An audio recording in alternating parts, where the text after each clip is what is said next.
Pang-apat ko ng harvest ng luya ito dito sa pot. Tapos, meron din akong tinanim. Yung tinatanim ko, galing lang din doon sa hina-harvest ko. So, ito yung, yung luya. Kita nyo yung may maliit siya doon sa gilid. Yun yung itatanim ko mamaya. Pagkatapos kong kunin ito. Galing ito kay mami, yung landlady ko sa baba.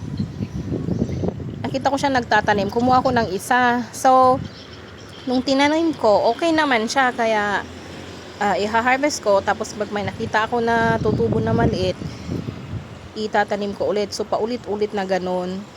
Kahit pa konti-konti yung nakukuha ko. Kasi sa isang pot ko lang naman siya tinatanim. Ganyan lang siya. Hindi siya malaki at hindi siya madami. Pero meron at meron siyang bunga na ganyan.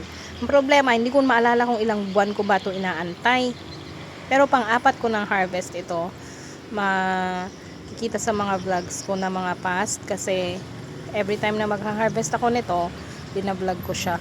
So it's the 4th time. At yan yung itatanim ko. Yan yung baby lang din na galing dun sa na-harvest ko.